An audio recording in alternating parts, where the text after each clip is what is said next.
O Tribunal de Justiça do Estado de São Paulo foi instalado no dia 3 de fevereiro de 1874, sendo denominado Tribunal da Relação de São Paulo e Paraná. Por se tratarem de províncias bastante inexpressivas, foram nomeados apenas 7 desembargadores para integrar o tribunal, que tinha a função de julgar todas as causas em segunda instância, anteriormente julgadas pelo Tribunal de Relação do Rio de Janeiro. As primeiras instalações se deram em casarões situados no centro da capital paulista. Com a separação judiciária das províncias em 1891, surgiu o Tribunal de Justiça do Estado de São Paulo. Mas foi apenas no ano de 1911, por conta do crescimento demográfico e econômico de São Paulo e da consequente expansão do Judiciário paulista, que se fez necessária a construção de uma sede para abrigar a corte. Para tanto, foi contratado o escritório do renomado arquiteto Ramos de Azevedo, que, inspirado no Palácio da Justiça de Roma, criou o projeto do Palácio da Justiça do Tribunal de Justiça paulista. Construído em estilo neoclássico com o cunho barroco, o prédio tornou-se orgulho para o Judiciário paulista. A edificação foi inaugurada em 2 datas distintas, nos anos de 1933 e 1942, quando foi concluído o 5º pavimento, destinado a algumas salas de julgamento e gabinetes do órgão diretivo do TJSP, sendo tombado pelo CONDENFAT em 1981. Hoje, o Tribunal de Justiça é composto por 360 desembargadores, e nos órgãos de cúpula estão o presidente, o vice-presidente, o corregedor-geral da Justiça, o decano e os presidentes das seções de direito criminal, direito público e direito privado. Eles integram o Conselho Superior da Magistratura. Também há o órgão especial, composto por 25 desembargadores, o presidente, 12 mais antigos e 12 eleitos.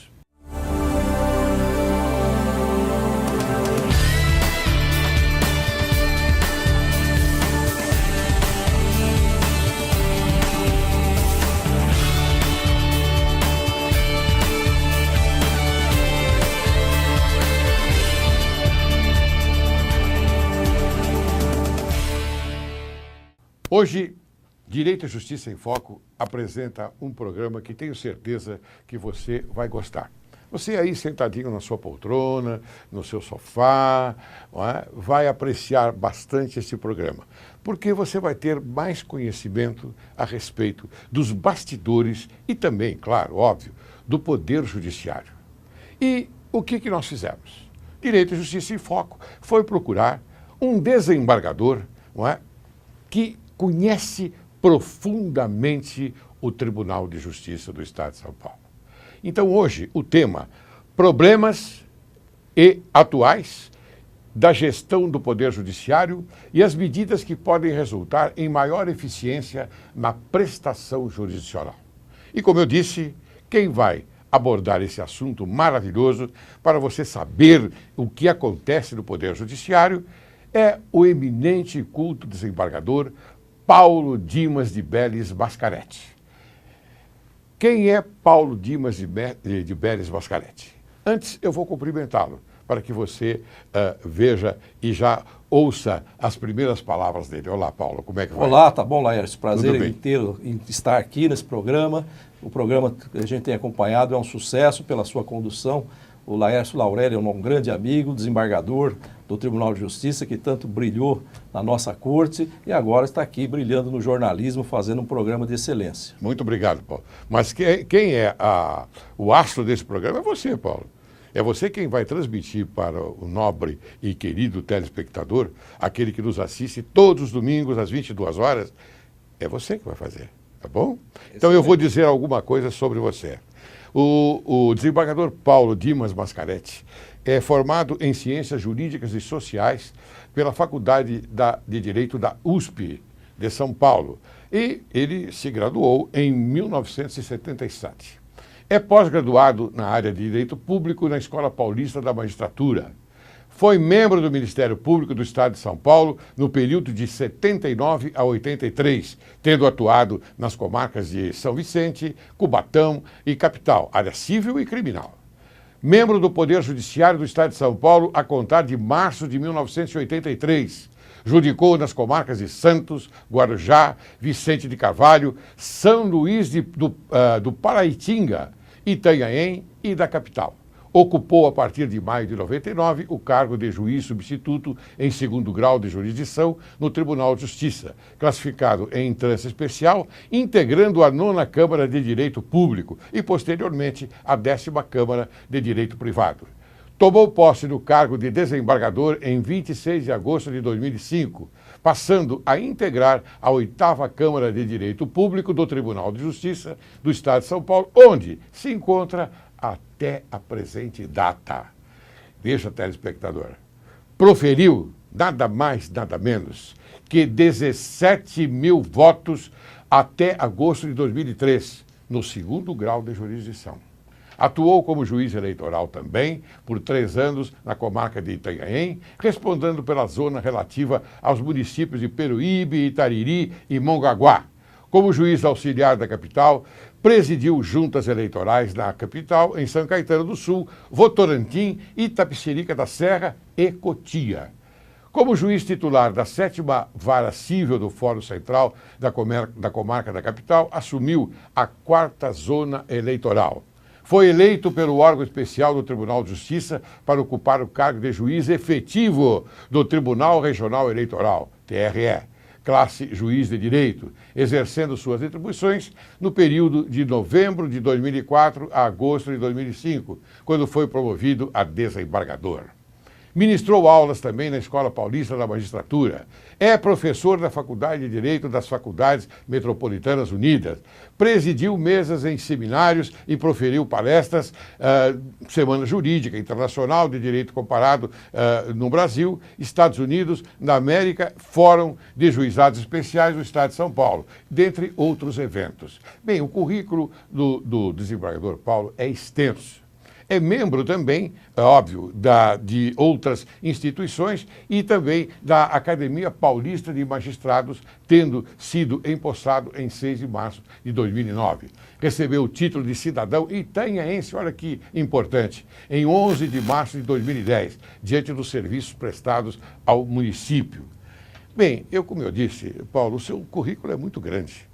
Você é um homem de uma formação jurídica excelente, sempre aplicado, e isso nós vamos demonstrar para o telespectador na continuação do programa. Então, eu estou muito honrado em tê-lo aqui, não é, para mostrar o Tribunal de Justiça na sua pessoa, Paulo. É muito importante para o Direito e Justiça em Foco e para a sociedade, porque a sociedade vai tomar mais conhecimento daquilo que nós fazemos todas as semanas aqui em São Paulo. Tá bom? Certo. Bom, para isso, eu vou fazer agora a primeira pergunta a você. Né? Quais são as políticas que podem ser implementadas no Poder Judiciário capazes de contribuir para a agilização na tramitação dos processos? Laércio, o grande problema, o grande reclamo da população é justamente a morosidade da justiça. Isso me parece um ponto fundamental, claro, que precisa ser resolvido. Eu, desde que entrei nas carreiras jurídicas como promotor e depois como juiz, sempre me preocupei muito com essa dificuldade que a população muitas vezes tem de acesso ao Poder Judiciário. Esse acesso foi extremamente aprimorado a partir de 88, com a nossa Constituição Cidadã, mas a verdade é que a estrutura da justiça não está à altura dos reclamos da nossa população. A população sente que o Judiciário, o Ministério Público e as outras instituições precisam de um choque de gestão para justamente procurar de uma maneira mais célere dar uma resposta àqueles reclamos diários do cidadão que procuram a justiça. Mas eu quero fazer, eu vou te interromper, Paulo. Você foi também presidente da APAMages, isso é verdade, da Associação Paulista dos Magistrados. Daí a sua larga experiência e também maturidade dentro da área administrativa. É verdade. Com essa experiência na associação, eu fui, na verdade, presidente, vice-presidente, secretário, tesoureiro. A Associação Paulista de Magistrados é uma instituição comprometida não com a defesa corporativa dos juízes, mas com a defesa da cidadania. Então, a nossa grande preocupação na associação sempre foi, em primeiro lugar, acompanhar a evolução administrativa das diversas comarcas, procurar acompanhar as dificuldades que os juízes enfrentam no dia a dia para prestar atividade jurisdicional e procurar, de alguma maneira, levar essas dificuldades, essas questões estruturais para a cúpula do Tribunal de Justiça, para tomar providências nas comarcas, para aparelhá-las melhor, para dar uma estrutura digna que permita o atendimento melhor da população. Então, eu tive oportunidade de percorrer o Estado por inúmeras vezes, conheci de perto as diversas comarcas do Estado, as maiores, as menores, as mais distantes, as mais próximas da capital e do Tribunal, e nós tivemos a oportunidade de vivenciar as dificuldades que, em primeiro lugar, juízes e servidores enfrentam no exercício das suas atividades e também as dificuldades que a população muitas vezes enfrenta para ter acesso ao judiciário e principalmente ter o acesso a uma decisão que seja justa e ao mesmo tempo seja proferida em tempo razoável. Segundo uma pesquisa, já que você falou em morosidade, Paulo, uma pesquisa que há aí, no Brasil, todo o Brasil, há uma distribuição de processos na faixa de quase 100 milhões de processos. É verdade. Em São Paulo, nós temos aproximadamente quase que 30 milhões de processos. Sendo que, desses 30 milhões, quase a metade é de ordem fiscal, não é? É verdade, é verdade. Não é? Hoje aqui no Tribunal de Justiça, aqui no Judiciário Estadual, nós temos em torno de 20 milhões de processos em andamento e mais de 40% desse movimento diz respeito a execuções fiscais. São ações movidas pelo fisco para cobrar dívidas junto ao contribuinte. Agora, eu vou fazer agora, aproveitando essa deixa, né? Eu vou tomar uma carona e vou te perguntar. O Poder Judiciário, ele é competente para julgar essas execuções fiscais? Essas execuções fiscais, na verdade, nós temos as estaduais, municipais e temos também algumas da União, que tramitam no âmbito da Justiça Estadual. Na verdade, tem 1,5 milhão de execuções de tributos da União que ficam na competência delegada dos juízes estaduais e que é quase que uma outra justiça federal dentro da justiça estadual, né? Então, nós temos que também nos identificar com esse volume de trabalho e procurar, de alguma maneira, solucionar essas execuções fiscais, né? Mas a grande preocupação nossa é que nós precisamos modernizar o judiciário, nós precisamos dar um choque de gestão no judiciário e nas últimas gestões, nas últimas presidências do tribunal, essa tem sido uma preocupação constante. O atual presidente, Ivan Sartori, tem procurado dinamizar as atividades do Poder Judiciário. Nós precisamos, de alguma maneira, ter um desenvolvimento na área tecnológica muito maior, né? Implementar de uma forma muito mais rápida e efetiva o processo eletrônico, o processo digital. Isso já tem sido feito em muitas comarcas. Só para ter uma ideia, no ano passado, em 2012, nós investimos aqui em São Paulo 320 milhões na área de informática. No Brasil inteiro, para tentar informatizar o judiciário e implementar o processo eletrônico, os gastos superaram 2 bilhões e 800 milhões de reais. Nossa. O investimento em São Paulo em 2012 foi da casa de 320 milhões. E nesse ano de 2013, outros recursos da mesma ordem, até superiores, estão sendo destinados para nós justamente procurarmos modernizar o tribunal tecnologicamente, aparelhá-lo devidamente, para podermos então agilizar a prestação jurisdicional. Isso tem sido um trabalho efetivo, um trabalho que precisa ser feito cada vez com mais profusão e com uma indicação. Nós precisamos também capacitar melhor os servidores, precisamos dar incentivo aos servidores para que eles tenham uma produtividade adequada e também, na mesma linha, dar esse incentivo ao juiz para que a gente possa, de alguma maneira, atender as metas nacionais de produtividade e dar aquela resposta que a população espera num tempo razoável. Como você tocou no nome do presidente, o desembargador Ivan Sartori, que nós cumprimentamos ele agora com muita alegria, porque ele realmente é um profundo conhecedor da área administrativa e colocou em dia, não é, o Poder Judiciário do Estado de São Paulo. É verdade. Não é verdade? É verdade. Então, para ele, todo o mérito dessa gestão, me parece que é um aplauso que nós devemos fazer. Uma gestão muito profícua, eficiente, que principalmente teve o mérito de dividir o Estado, no âmbito judiciário, em regiões administrativas. Nós temos 10 regiões judiciárias e, a partir daí, nós vamos começar a fazer com que o tribunal opere de forma descentralizada, né? E, com isso, ter um ganho de produtividade, um ganho de eficiência para melhorar o nosso serviço junto à população. Então, mas eu quero agora, uma curiosidade que eu tenho, e eu tenho certeza absoluta que o telespectador também está tendo essa curiosidade e está me pedindo, olha, faça essa pergunta que eu vou fazer agora a você, Paulo. O presidente, aquele que ocupa o cargo de presidente, o mais alto cargo administrativo, né, do Tribunal de Justiça, ele necessariamente tem que ter um conhecimento também administrativo, não? Com certeza. Essa é a grande dificuldade. Muitas vezes nós, como juízes, nos cingimos ao trabalho de gabinete com os processos e não nos inteiramos das grandes dificuldades, dos grandes desafios na área administrativa que precisam ser enfrentados para que a gente possa fazer com que a prestação jurisdicional chegue à população de uma forma efetiva, de uma forma mais adequada, né? Então, esse conhecimento é importante, né?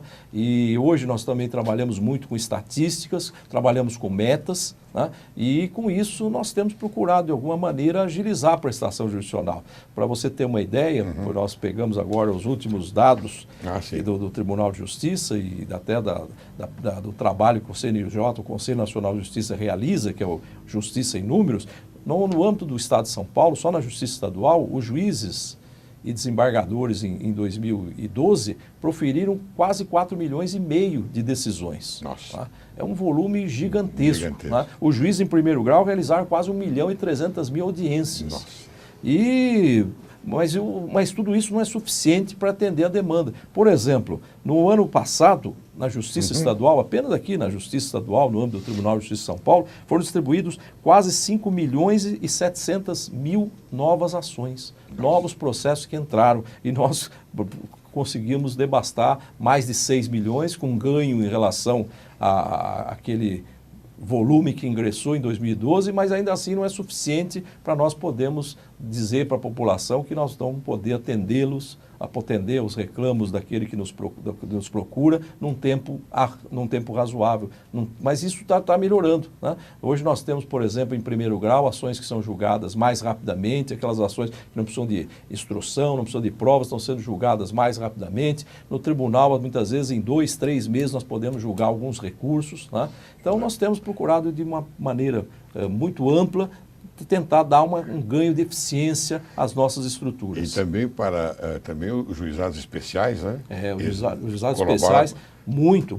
Mas a verdade é que nós pensamos que o juizado especial viria para desafogar as varas comuns, né? Porque o juizado é um sistema desburocratizado, um sistema mais informal, né? Que dá uma possibilidade de uma decisão mais célere, mas a verdade é que, ao invés de desafogar, os juizados vieram para atender uma demanda contida. Pessoas que antes não procuravam o judiciário por conta das exigências burocráticas, com a facilidade de acesso a esses juizados, o número de demandas, na verdade, aumentou. Hoje nós temos no juizado, para você ter uma ideia, mais de 1.300.000 processos em andamento, só nos juizados especiais no estado de São Paulo, contando só a Justiça Estadual. Então, veja que a procura é imensa e a necessidade de darmos vazão a esses processos é muito grande. Você sabe que eu pertenço ao GAJ, o Grupo de Apoio à Justiça, e você foi, quando presidente da APA+, foi um daqueles que nos deu um apoio muito grande. Aliás, não fosse a sua aquiescência, não fosse a sua ajuda, o grupo de apoio à justiça não teria prosperado da forma como prosperou. E hoje eu quero deixar bem claro isso. E o importante é que esse grupo de apoio está prestando um grande serviço. Exato. Né? São colegas que já estão aposentados e que poderiam estar gozando dessa aposentadoria tranquilamente nas suas casas, viajando, mas que na verdade se reúnem e vão prestar um serviço adicional gratuito ao judiciário, à justiça, em conciliações, em auxílio aos juízes de primeiro grau, na agilização dos processos. Então, quero cumprimentar você e todos aqueles que participam desse grupo de apoio à justiça, porque, na verdade, fazem um trabalho voluntário que tem uma grande repercussão para a nossa produtividade no judiciário. Em nome do Grupo de Apoio à Justiça, eu agradeço. Mas tenha certeza que você, Paulo, foi um daqueles que nos deu um impulso muito grande, viu?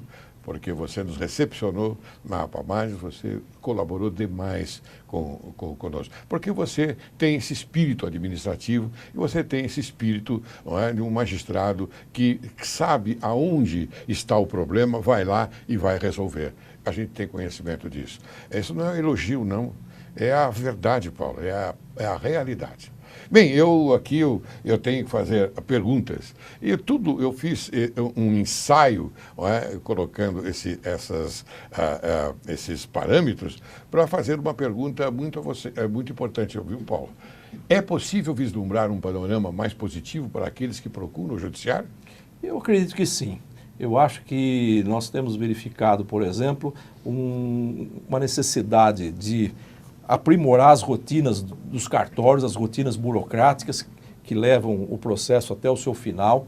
Hoje, até no âmbito do Colégio de Presidentes e Tribunal de Justiça, no âmbito do Conselho Nacional de Justiça, há uma preocupação dessa uniformização, há uma discussão constante na simplificação dos procedimentos, na diminuição do número de recursos, isso leva também a reformas legislativas. Então, nós temos visto que há uma mobilização geral na Justiça Estadual, na Justiça Federal, na Justiça do Trabalho, para melhorar o acesso à justiça e principalmente para melhorar a produtividade e a forma de prestar um serviço melhor ao jurisdicionado que está esperando, às vezes, anos e anos uma decisão, e nós temos que dar a ele uma resposta quanto mais rápida possível, melhor. Mas aí nós precisamos também fazer isso sem prejuízo da segurança jurídica, né? Sim, porque você tem que se preocupar com a segurança jurídica, lógico, é óbvio. Lógico. Então quer dizer que há um aumento da litigância. Nós temos isso constante, né? Eu peguei justamente esse material do Justiça em Números do CNJ, mostra que, por exemplo, nos últimos 4 anos, o número de demandas aumentou mais de 10%, 10,6% em 4 anos. Né? E, por exemplo, aqui no âmbito, como eu mencionei agora há pouco, no âmbito do Estado de São Paulo... Não, espera um pouquinho, Paulo, espera um pouquinho. Você vai complementar tudo isto após o intervalo. Perfeito. Porque agora eu vou chamar um pequeno intervalo para depois, então, você continuar, porque isso é de interesse público. É verdade. É de interesse público. Então eu tenho aqui, graças a Deus, eu tenho aqui você para dizer à sociedade estas coisas todas que interessam a ela. Você aguarde que logo, logo retornaremos.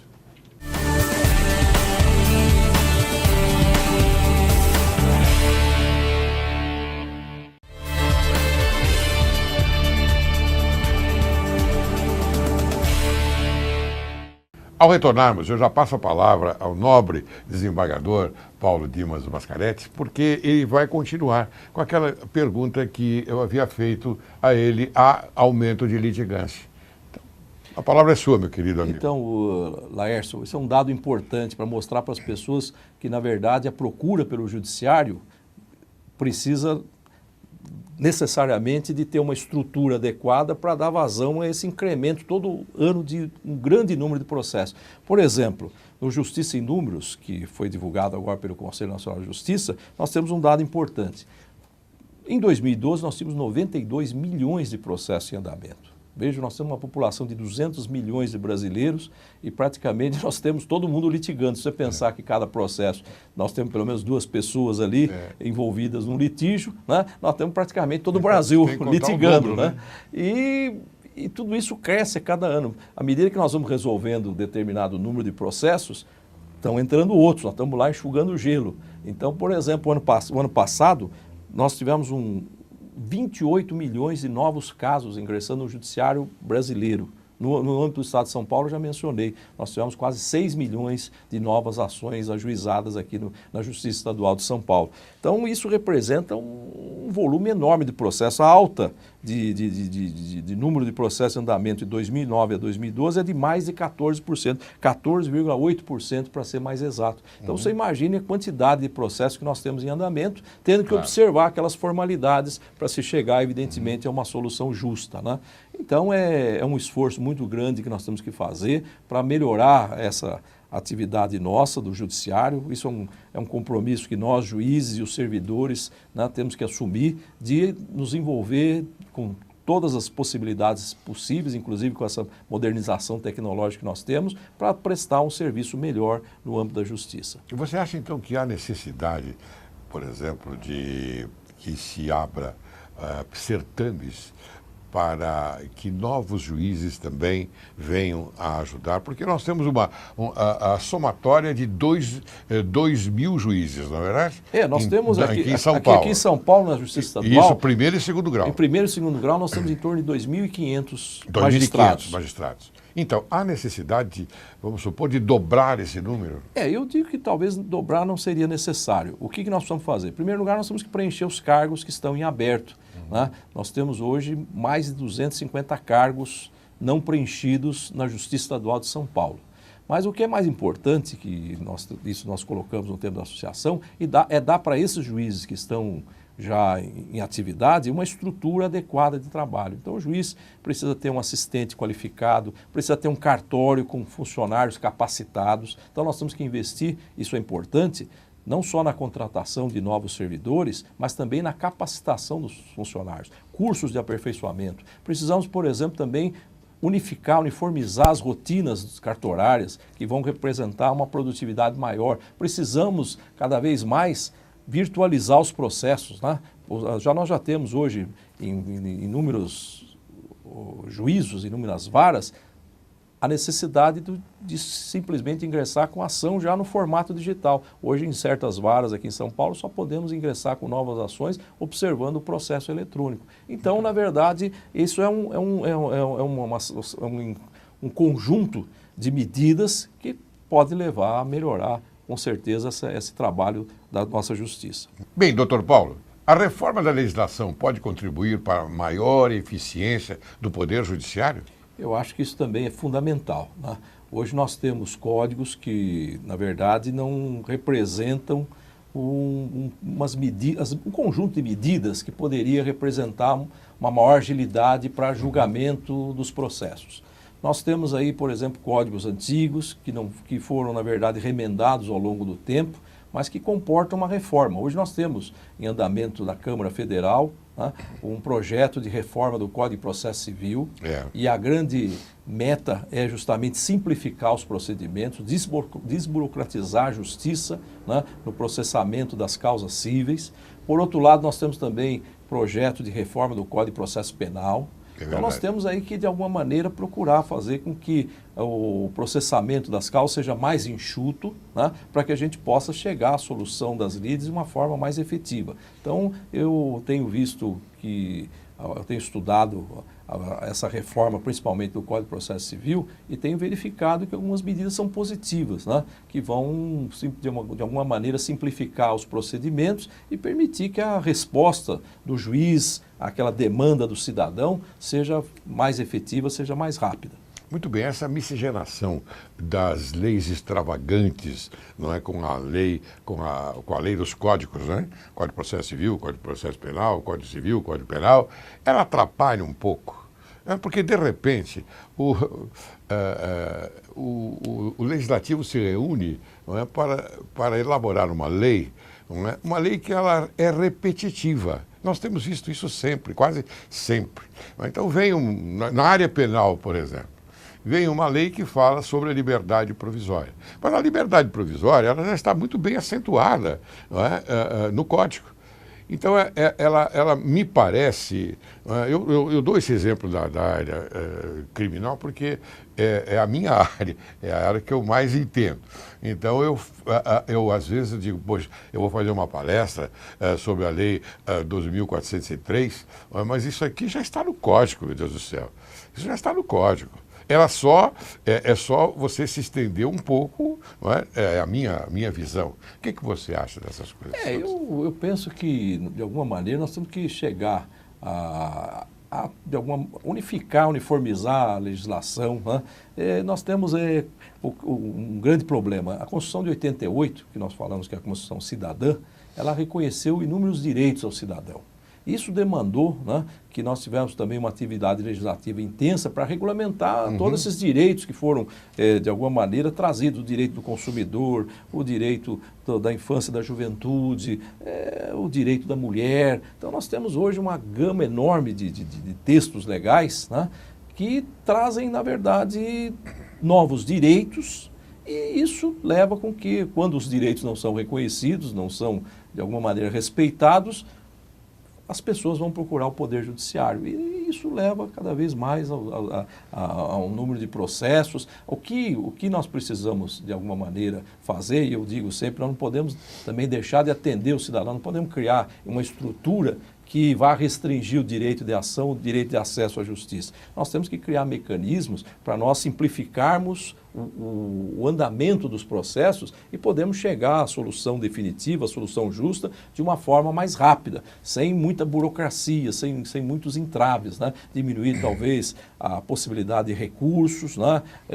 Porque hoje a grande dificuldade é que você começa com a ação lá na comarca, na vara, para discutir, às vezes, um direito mais singelo, e a perspectiva até de depois tentar levar essa questão para o Supremo Tribunal Federal, para o Superior Tribunal de Justiça, para as instâncias em Brasília. Não que a pessoa vai conseguir fazer com que aquele seu reclamo seja reexaminado nos tribunais superiores, mas a possibilidade de você manejar um recurso e fazer com que demore o encerramento do processo já traz um prejuízo para a parte que está justamente buscando, né, o reconhecimento de um direito. Né? Então, nós precisamos também pensar em tudo isso.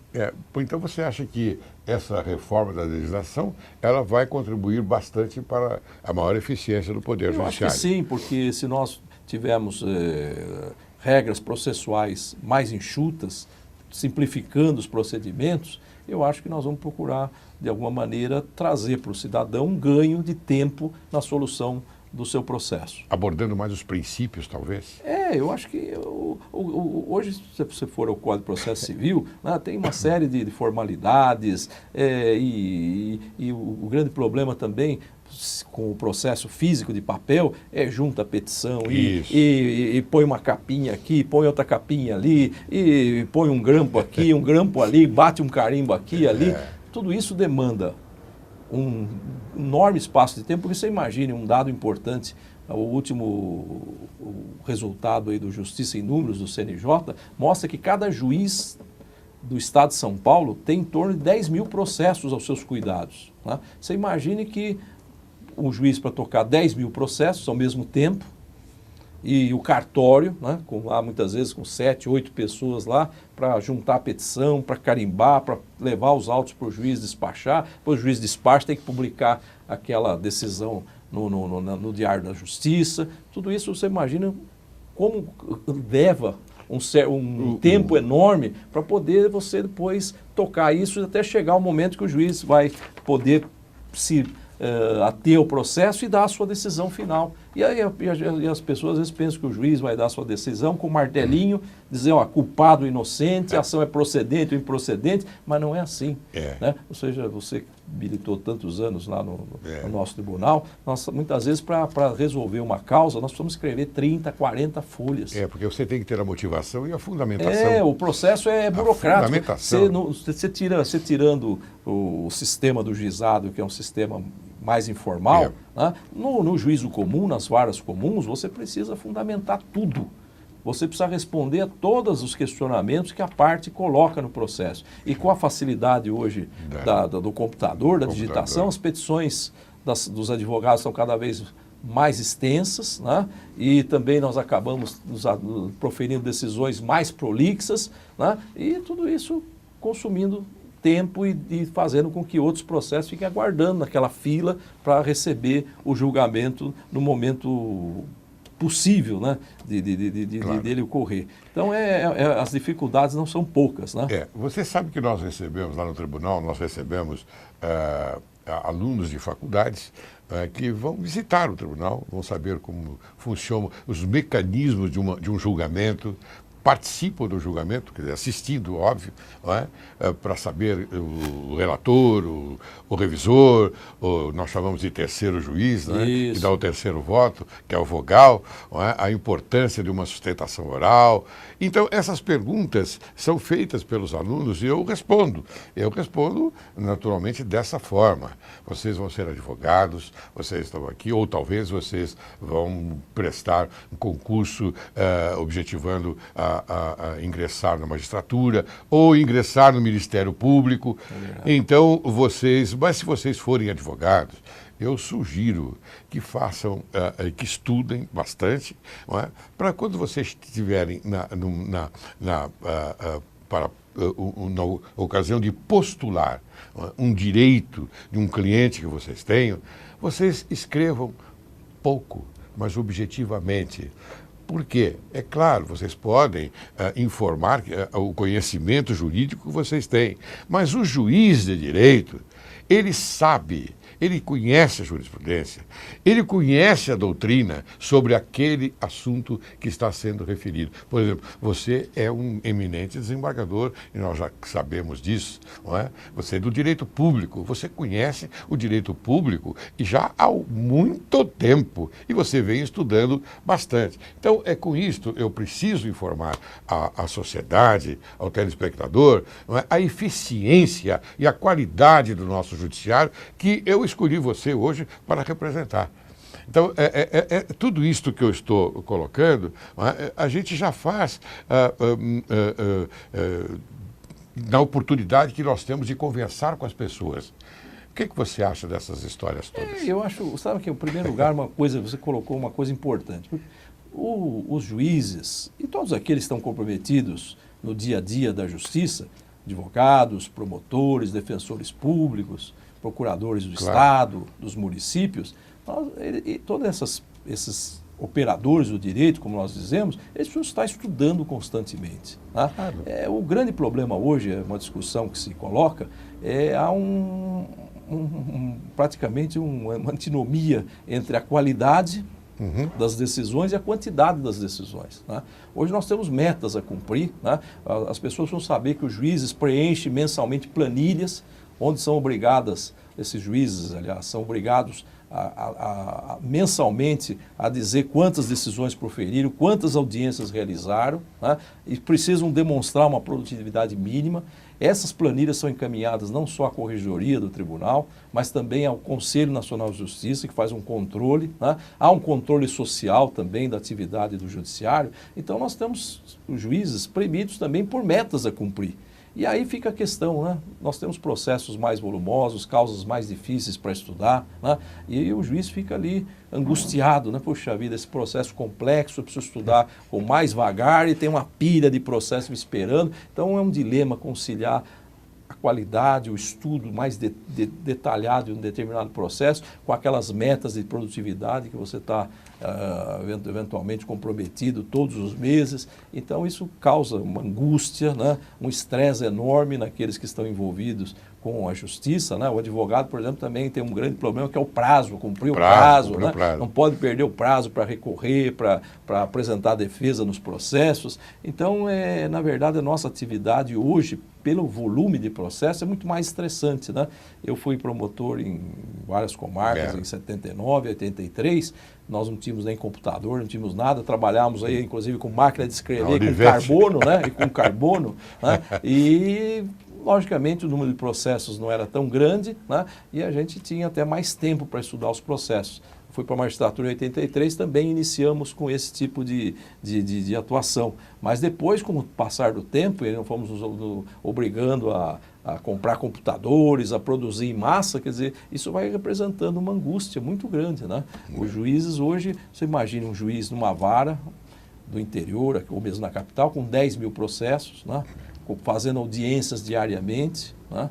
E tendo que despachar, que sentenciar, atender os advogados, decidir as medidas urgentes, né? Hoje nós temos aí, como a gente coloca aí de uma forma mais singela, o problema das liminares, né? Hoje todo juiz tem aquele problema. Todo dia chega alguma chega coisa lá no gabinete. Não, e não são poucos os casos com medidas urgentes sendo reclamadas, né? Que nós chamamos de tutela cautelar, de tutela antecipada, e o juiz tem que fazer isso. Às vezes o juiz também tem que fazer pessoalmente aqueles bloqueios de ativos financeiros para garantir as execuções, né? O que nós chamamos lá o sistema Bacen-Jude. Então, na verdade, é uma angústia muito grande dos juízes, em primeiro lugar porque, apesar de todo esse esforço, a gente vê que a sociedade está cobrando maior eficiência, né? A gente não consegue atender esse reclamo da sociedade, né? Passa uma impressão de que os juízes não estão se empenhando, não estão trabalhando o suficiente, mas não é isso que ocorre, né? Claro, nós temos aí, inclusive, graves problemas de saúde que os juízes estão enfrentando, né? Juízes aí com estresse, que às vezes são... Em decorrência até da profissão. Da profissão. Nós temos, às vezes, no órgão especial, nós temos julgado casos de juízes que são aposentados por invalidez por conta justamente do estresse diário que estão submetidos. Recentemente, um juiz morreu na sala de audiência com um infarto por conta justamente dessa pressão diária que a gente vem sofrendo. Mas eu acredito que a gente vai ter que, de alguma maneira, justamente a partir de estudos de novas rotinas, de novos procedimentos, colaboração do legislativo, nós vamos, com certeza, atingir um panorama mais positivo que vai favorecer as pessoas que precisam da justiça e que estão, evidentemente, comprometidas com alguma demanda e que querem uma solução rápida do judiciário. Muito bem. Eu tenho muitas perguntas para fazer aqui a você, viu, Paulo? Muitas perguntas, porque eu tenho certeza que o telespectador ele está acompanhando a nossa entrevista e ele também faz as perguntas dele, como eu também, como você, como telespectador, fazemos, não é verdade? É verdade. Então, aqui eu sou obrigado e quero explorar você ao máximo, não é? Porque eu preciso informar o telespectador. Nós, aliás, não eu, nós precisamos informar o telespectador. Porque às vezes, Paulo, e a gente está aqui fora e a gente percebe que as pessoas têm uma imagem muito distorcida da magistratura. É verdade. A magistratura é exatamente isso que o desembargador Paulo falou. É séria. A magistratura é muito séria. Por quê? E os juízes, eles estão altamente capacitados a decidir qualquer situação, qualquer fato que lhes colocam à sua frente. Não é verdade, Paulo? É verdade. Muito bem. Como eu disse, eu tenho muitas perguntas, mas agora eu preciso de só fazer uma que eu sei também, como você tocou, no processo eletrônico, não é? Que representa um avanço que pode garantir também a celeridade, não é? É verdade.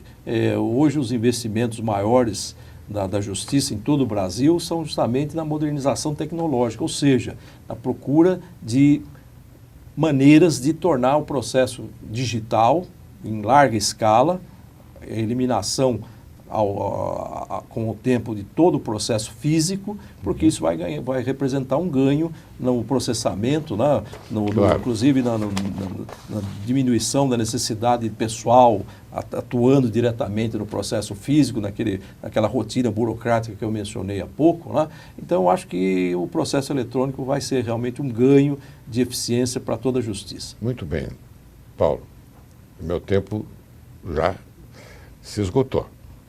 Lamentavelmente. Eu digo sempre lamentavelmente. Passou muito depressa. Passa muito depressa. Passa muito depressa. Você vê que aqui nós estamos conversando, o nosso objetivo é informar a sociedade. Eu queria então que agora você apresentasse as suas considerações finais. Olha, eu quero agradecer você, Laércio, essa oportunidade de a gente poder, de alguma maneira, prestar contas para a população das atividades do nosso Poder Judiciário. É um serviço público, né, que eu acho que precisa ser, como eu disse, prestado de uma forma mais efetiva, mas também falta muita comunicação da cúpula do Judiciário com a população. Eu acho que nós temos que, de alguma maneira, nos comunicar melhor, mostrarmos as nossas deficiências, as nossas dificuldades, receber sugestões, receber as críticas que a população tem, ser um órgão mais aberto, mais transparente, para que a gente, com essa comunicação, possa, de alguma maneira, mostrar à população o que é efetivamente o nosso judiciário, como ele deve ser, de alguma maneira, instado a atuar de uma forma mais efetiva, né? E eu acho que a população precisa conhecer melhor o judiciário. Eu sempre digo o seguinte também, aproveitar essa oportunidade, que as pessoas têm um processo em andamento, fiscalize o andamento desse processo. Busque saber se o advogado está atuando corretamente, se o processo está tendo um andamento adequado, pelo menos num tempo suficiente dentro daquele sistema que nós temos, e apresentar justamente, quando for o caso, a sua reclamação, a sua postulação junto à corregedoria, junto aos mecanismos de controle, porque nós precisamos melhorar a justiça, mas com a colaboração de todos, né? Com, em primeiro lugar, as pessoas conhecendo melhor o nosso judiciário e depois as pessoas sabendo como, de alguma maneira, poder influir para que a gente possa melhorar a nossa justiça. Muito bem, Paulo. Eu quero dizer a você que hoje eu tenho a felicidade e posso garantir que nós contribuímos para aquele procedimento, aquele momento feliz que chama-se cidadania. Nós contribuímos. E como você bem disse, não tenham medo do judiciário. Se você tem alguma dúvida, reclame, como diz o desembargador Paulo. Pode reclamar, que não há problema nenhum. Aliás, o Poder Judiciário é democrático. A democracia, ela está dentro do Poder Judiciário. E o juiz não é nenhum bicho de sete cabeças, não. O juiz é, como nós estamos vendo, essa pessoa que você está vendo no seu vídeo, esse grande desembargador, Paulo Dimas Mascaretti, Dibeles Mascaretti. Está correto? Paulo, agradeço muito a sua presença aqui. Eu tenho certeza absoluta que você hoje prestou um grande serviço à sociedade. Correto? Fico sempre à disposição. Muito obrigado, Paulo. Um abraço.